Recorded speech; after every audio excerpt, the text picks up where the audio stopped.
ಶ್ರೀ ಗುರುಭ್ಯೋ ನಮಃ. ಹರಿ ಓಂ. ಸಮಸ್ತ ಜ್ಯೋತಿಷ್ಯ ವೀಕ್ಷಕರಿಗೆ ಜ್ಯೋತಿಷಿ ವಾಸ್ತುತಜ್ಞ ಡಾಕ್ಟರ್ ವಿಶ್ವನಾಥ್ ಭಾಗವತ್ ಮಾಡುವಂತಹ ನಮಸ್ಕಾರಗಳು, ವಂದನೆಗಳು. ಸ್ನೇಹಿತರೆ, 2024 ಜುಲೈ ತಿಂಗಳಿನ ಕನ್ಯಾ ರಾಶಿಯ ಭವಿಷ್ಯವನ್ನು ನೋಡ್ತಕ್ಕಂತಹ ಸಂದರ್ಭ.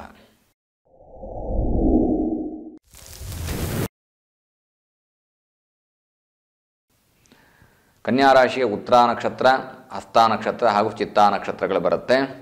ಕನ್ಯಾ ರಾಶಿಯ ಅಧಿಪತಿಯಾಗಿರತಕ್ಕಂಥವನು ಬುಧ. ನೋಡಿ, ಬುಧನಿಗೆ ಕನ್ಯಾ ರಾಶಿ ಉಚ್ಚ ಸ್ಥಾನವೂ ಕೂಡ ಹೌದು. ಹಾಗೆಯೇ ಮೂಲ ತ್ರಿಕೋಣದಲ್ಲಿ ಕೂಡ ಕನ್ಯಾ ರಾಶಿ ಬರುತ್ತೆ. ಇನ್ನು ಕನ್ಯಾ ರಾಶಿ ಅಂದರೆ ಬುಧನಿಗೆ ರಾಶಿ ಅಧಿಪತಿಯಾಗಿರ್ತಕ್ಕಂತಹ ಬುಧನಿಗೆ ದೃಷ್ಟಿ ಅಂತಂದ ಬಂದಾಗ ಎಷ್ಟನೇ ಮನೆಯನ್ನು ನೋಡ್ತಾರೆ? ಸಪ್ತಮ ಸ್ಥಾನವನ್ನು ನೋಡ್ತಾರೆ. ಈ ಜಾತಕಗಳ ಆಧಾರದ ಮೇಲೆ ಬುಧನಿಗೆ ಚಂದ್ರ ಶತ್ರು ಆಗ್ತಾನೆ. ಅಂದರೆ ಬುದ್ಧಿ ಕೊಡುವಂತಹ ಬುಧ ಮನಸ್ಸು ಕಾರಕನಾಗಿರ್ತಕ್ಕಂತಹ ಚಂದ್ರನನ್ನು ಶತ್ರುವಾಗಿ ನೋಡ್ತಾರೆ. ಅಂದರೆ ಮನಸ್ಸಿನ ಮೇಲೆ ಪರಿಣಾಮವನ್ನು ಬೀರ್ತಾರೆ ಅನ್ನುವಂಥದ್ದು ಬಹಳ ವಿಶೇಷವಾಗಿ ಗಮನಿಸಬೇಕಾಗಿರ್ತಕ್ಕಂತಹ ಒಂದು ಜ್ಯೋತಿಷದ ಶಾಸ್ತ್ರ.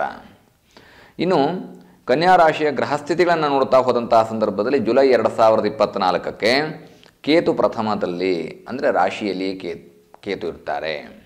ಶನಿ ಷಷ್ಠಮದಲ್ಲಿ ಅಂದರೆ ಕುಂಭರಾಶಿಯಲ್ಲಿ ಶನಿ ಪರಮಾತ್ಮ ಇರ್ತಾರೆ. ರಾಹು ಸಪ್ತಮದಲ್ಲಿ, ನೋಡಿ ಆಗಲೇ ಹೇಳಿದ್ದೇನೆ ನಾನು, ದೃಷ್ಟಿ 7ನೇ ಮನೆಯನ್ನು ನೋಡ್ತಾರೆ ಅನ್ನುವಂಥದ್ದು. ಬುಧ ರಾಶ್ಯಾಧಿಪತಿ ಆಗಿರ್ತಕ್ಕಂಥವ್ರು ಬುಧ ಸಪ್ತಮವನ್ನು ನೋಡ್ತಾರೆ. ಇನ್ನು ಕುಜ ಗುರು ಭಾಗ್ಯದಲ್ಲಿ, ಸೂರ್ಯ ಬುಧ ಶುಕ್ರ ಏಕಾದಶ ಶುಭ ಸ್ಥಾನದಲ್ಲಿ. ಇದು ಈ ಜುಲೈ ತಿಂಗಳಿನ ಮ್ಯಾಕ್ಸಿಮಮ್ ಇರತಕ್ಕಂತಹ ಅತಿ ಹೆಚ್ಚು ದಿನಗಳಿರ್ತಕ್ಕಂತಹ ಗ್ರಹಸ್ಥಿತಿಗಳು. ಈ ಆಧಾರದ ಮೇಲೆ ಕನ್ಯಾ ರಾಶಿಯವರನ್ನ ನಾವು ಡಿಸ್ಕ್ರೈಬ್ ಮಾಡಬೇಕು ಅಥವಾ ಕನ್ಯಾ ರಾಶಿಯ ಭವಿಷ್ಯವನ್ನು ಹೇಳಬೇಕು ಅನ್ನುವಂಥದ್ದಾದರೆ, ಜನ್ಮಸ್ಥ ಕೇತು, ನೋಡಿ ಕೇತುವಿನ ಸ್ಥಾನವನ್ನು ನೋಡ್ತಾ ಹೋದಂತಹ ಸಂದರ್ಭದಲ್ಲಿ ಕೇತುವಿಗೆ 3, 6, 11ನೇ ಮನೆ ಸರ್ವಶ್ರೇಷ್ಠವಾಗಿರ್ತಕ್ಕಂತಹ ಸ್ಥಾನ. ಹಾಗಾದರೆ ಜನ್ಮಸ್ಥ ಕೇತು ಏನು ಫಲವನ್ನು ಕೊಡ್ತಾನೆ? ನೀವು ಅಂದುಕೊಂಡಂತಹ ಕಾರ್ಯವನ್ನು ಸುಸೂತ್ರವಾಗಿ ನೆರವೇರೋದಕ್ಕೆ ಬಿಡೋದಿಲ್ಲ.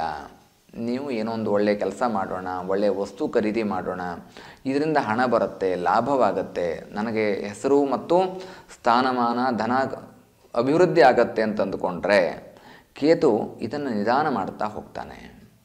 ಜುಲೈ ತಿಂಗಳು ಕನ್ಯಾ ರಾಶಿಯವರಿಗೆ ಕೇತುವಿನ ಅನುಗ್ರಹ ಬೇಕಾಗತ್ತೆ.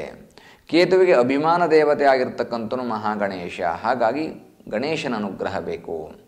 ವಿಘ್ನ ನಿವಾರಕನ ಅಷ್ಟೋತ್ತರಗಳನ್ನು ಹೇಳಿಕೊಳ್ಳಿ ಅಥವಾ ಗಣೇಶನಿಗೆ ಬೆಲ್ಲದ ಅಚ್ಚಿನಲ್ಲಿ ದೀಪವನ್ನು ಅಂಟಿಸಿ, ಬೆಲ್ಲದ ಅಚ್ಚಿನಲ್ಲಿ ತುಪ್ಪದ ದೀಪವನ್ನು ಅಂಟಿಸಿ. ಇದು ನಿಮಗೆ ಅತ್ಯಂತ ಸರ್ವಶ್ರೇಷ್ಠವಾಗಿರ್ತಕ್ಕಂತಹ ಯಶಸ್ಸನ್ನು ನೀಡುವುದರಲ್ಲಿ ಬಹಳ ಸಹಾಯವನ್ನು ಮಾಡುತ್ತೆ. ಇನ್ನು ಶನಿ ಷಷ್ಠಮದಲ್ಲಿ 6ನೇ ಮನೆಯಲ್ಲಿರ್ತಕ್ಕಂತಹ ಶನಿ ಪರಮಾತ್ಮ, ಶನಿ ಪರಮಾತ್ಮನಿಗೆ ನೋಡಿ ದೃಷ್ಟಿ ಅಂತ ಬಂದಾಗ 3, 10, 7ನೇ ಮನೆ ಶನಿ ಪರಮಾತ್ಮನ ದೃಷ್ಟಿ ಇರುತ್ತೆ. ಶನಿ ಪರಮಾತ್ಮನಿಗೆ ಇಲ್ಲಿ 3, 6, 11ನೇ ಮನೆ ಅವನಿಗೆ ಗೋಚಾರದಲ್ಲಿ ಶುಭ ಸ್ಥಾನವನ್ನು ಉಂಟು ಮಾಡ್ತಕ್ಕಂಥದ್ದು ಶನಿ ಪರಮಾತ್ಮನಿಗೆ.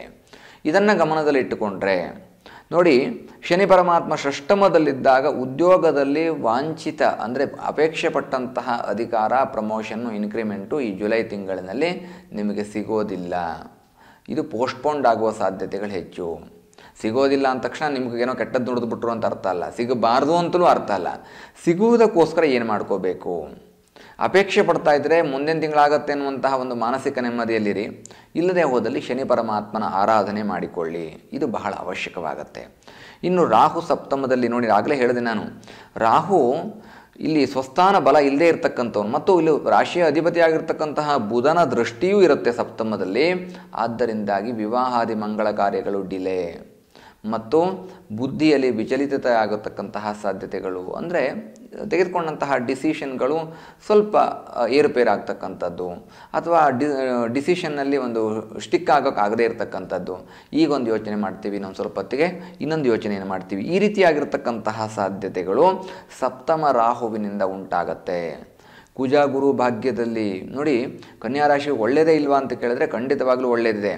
ನೋಡಿ, ಕುಜ ಗುರು ಭಾಗ್ಯದಲ್ಲಿರ್ತಕ್ಕಂಥದ್ರಿಂದ ಭೂಮಿ ಯೋಗ ಮತ್ತು ವಿಶೇಷವಾಗಿ ಭೂಮಿ ಸಂಬಂಧಿತವಾದಂತಹ ವ್ಯವಹಾರಗಳಲ್ಲಿ ಉತ್ತಮವಾದಂತಹ ಲಾಭವನ್ನು ಕಾಣ್ತೀರಿ.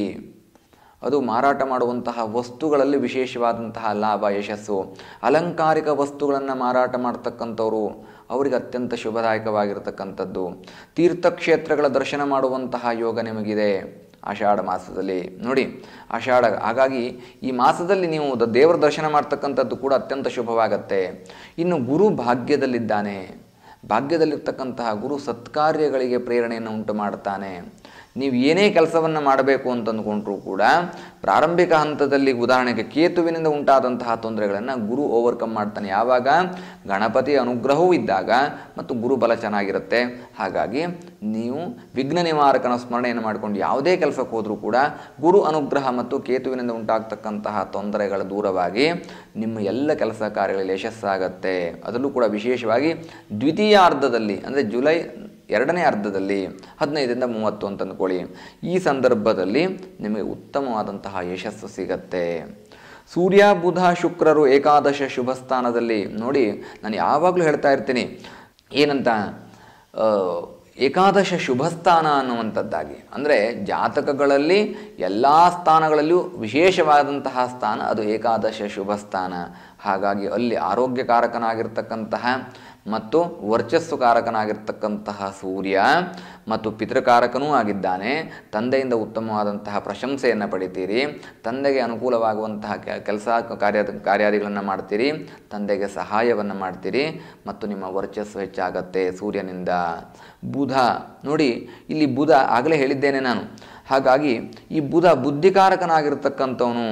ನಿಮ್ಮ ಬುದ್ಧಿಯನ್ನು ಅಭಿವೃದ್ಧಿ ಮಾಡ್ತಾ ಹೋಗ್ತಾನೆ. ಮತ್ತು ಗಣೇಶನ ಅನುಗ್ರಹ ಬೇಕಾಗತ್ತೆ. ಯಾಕೆ ಅಂತಂದರೆ ನೋಡಿ, ಅವನದೇ ರಾಶಿ ಹಾಗೂ ಅಲ್ಲಿ ಅವನಿಗೆ ಉಚ್ಚಸ್ಥಾನವೂ ಆಗಿರ್ತಕ್ಕಂತಹ ಕನ್ಯಾ ರಾಶಿ ಆಗಿದೆ ಮತ್ತು ಮೂಲ ತ್ರಿಕೋಣದಲ್ಲೂ ಕೂಡ ಬುಧನಿಗೆ ಕನ್ಯಾ ರಾಶಿಯೇ ಪ್ರಾಪ್ತವಾಗತ್ತೆ. ಆದ್ದರಿಂದಾಗಿ ಉತ್ತಮವಾದಂತಹ ಯಶಸ್ಸನ್ನು ನೀವು ಪ್ರಾಪ್ತ ಮಾಡಿಕೊಳ್ತೀರಿ. ಬುದ್ಧಿ ಅಭಿವೃದ್ಧಿ ಆಗತ್ತೆ. ಒಳ್ಳೆಯ ಯೋಚನೆಯನ್ನು ಮಾಡಿ ತೀರ್ಮಾನವನ್ನು ತೆಗೆದುಕೊಳ್ತೀರಿ.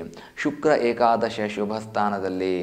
ಹಣ ಪ್ರಾರಂಭದಲ್ಲಿ ಏನು ಹೇಳಿದ್ದೆ ನಾನು, ಹಣ ಯಥೇಚ್ಛವಾಗಿ ಖರ್ಚಾಗತ್ತೆ, ಅಂದುಕೊಂಡಿರ್ತಕ್ಕಂಥ ಹಣ ಬರೋದಿಲ್ಲ ಅನ್ನುವಂಥದ್ದು. ಆದರೆ ದ್ವಿತೀಯಾರ್ಧದಲ್ಲಿ, ಅಂದರೆ ತಿಂಗಳ ಎರಡನೇ ಭಾಗದಲ್ಲಿ ಅತ್ಯಂತ ಯಶಸ್ಸುದಾಯಕವಾಗಿರ್ತಕ್ಕಂತಹ ಆರ್ಥಿಕ ಲಾಭವನ್ನು ಪಡಿತೀರಿ. ಇದು ಕನ್ಯಾ ರಾಶಿಯ ಭವಿಷ್ಯ. ನೋಡಿ, ಜುಲೈ ತಿಂಗಳಿನಲ್ಲಿ ಈ ಕನ್ಯಾ ರಾಶಿಗೆ ಯಾವುದೇ ರೀತಿಯಾದಂತಹ ಸಮಸ್ಯೆಗಳಿದ್ರೂ ಕೂಡ, ಅದು ಕೇತುವಿನಿಂದ, ರಾಹುವಿನಿಂದ, ಶನಿಯಿಂದ ಉಂಟಾಗ್ತಕ್ಕಂತಹ ಸಮಸ್ಯೆಗಳಿದ್ರೂ ಕೂಡ, ಈ ಮೂರೇ ಗ್ರಹಗಳು ನಿಮಗೆ ಜುಲೈ ತಿಂಗಳಿನಲ್ಲಿ ತೊಂದರೆ ಮಾಡ್ತಕ್ಕಂತಹ ಗ್ರಹಗಳು. ಹಾಗಾಗಿ ಈ ಗ್ರಹಗಳ ದೋಷದಿಂದ ಹೊರಗೆ ಬರೋದಕ್ಕೆ ಯಾವುದೇ ಉದ್ಯೋಗ, ವ್ಯಾಪಾರ, ವ್ಯವಹಾರ ಮಾಡಿಕೊಳ್ತಕ್ಕಂಥವರಿಗೆ ಧಾರಣಾ ಯಂತ್ರವನ್ನು, ಅಂದರೆ ನಿಮ್ಮ ಜೀವನದಲ್ಲಿ ಯಶಸ್ಸಾಗಬೇಕು ಅನ್ನುವಂತಹ ಧಾರಣಾ ಯಂತ್ರ ಏನಿರುತ್ತೆ, ಆ ಧಾರಣಾ ಯಂತ್ರವನ್ನು ನಮ್ಮ ಚಾನಲ್ನ, ನನ್ನ ವಾಹಿನಿಯ ಸಬ್ಸ್ಕ್ರೈಬರ್ಸ್ಗೆ ನಾನು ಉಚಿತವಾಗಿ ನೀಡ್ತೇನೆ. ಬಂದು ಕಲೆಕ್ಟ್ ಮಾಡಿ ಹೋಗಬೇಕಾಗತ್ತೆ. ಅಥವಾ ನಾನೆಲ್ಲೋ ದೂರದಲ್ಲಿದ್ದೀನಿ ಅಂತಂದರೆ ನೀವು ಕೊರಿಯರ್ ಚಾರ್ಜ್ ಮಾತ್ರ ನೀವು ಭರಿಸಬೇಕಾಗತ್ತೆ. ಯಂತ್ರ ಸಂಪೂರ್ಣವಾಗಿ ಉಚಿತವಾಗಿ ಕೊಡ್ತೇನೆ. ಈ ಮಾತನ್ನು ಹೇಳ್ತಾ, ಈ ಯಂತ್ರಕ್ಕೋಸ್ಕರ, ಅಂದರೆ ಉತ್ತಮವಾದಂತಹ ಯಶಸ್ಸು ಫಲ ಸಿಗುವಂತಹ ಯಂತ್ರ ವಿಶೇಷವಾಗಿದೆ.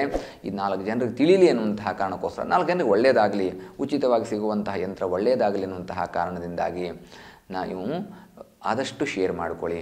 ಮತ್ತು ಇದು ನಮ್ಮ ಚಾನಲ್ನ ಸಬ್ಸ್ಕ್ರೈಬರ್ಸ್ಗೆ ಮಾತ್ರ, ನನ್ನ ಡಾಕ್ಟರ್ ವಿಶ್ವನಾಥ್ ಭಾಗವತ್ ಚಾನಲ್ನ ಸಬ್ಸ್ಕ್ರೈಬರ್ಸ್ಗೆ ಮಾತ್ರವೇ ಈ ಯಂತ್ರ ಉಚಿತ. ಮತ್ತು ಇದು ಲಿಮಿಟೆಡ್ ಟೈಮ್ ಪೀರಿಯಡ್ ಕೂಡ ಇರುತ್ತೆ. ಹಾಗಾಗಿ ಆದಷ್ಟು ಈ ವಿಷಯವನ್ನು ಶೇರ್ ಮಾಡಿಕೊಳ್ಳಿ ಅನ್ನುವಂತಹ ಮಾತನ್ನು ಹೇಳ್ತಾ, ಎಲ್ಲ ನನ್ನ ಕನ್ಯಾ ರಾಶಿಯ ಜ್ಯೋತಿಷ್ಯ ವೀಕ್ಷಕರಿಗೆ ಶುಭವಾಗಲಿ.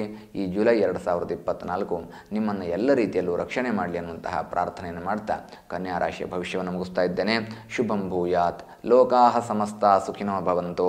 ಸಮಸ್ತ ಸನ್ಮಂಗಲಾನಿ ಭವಂತು.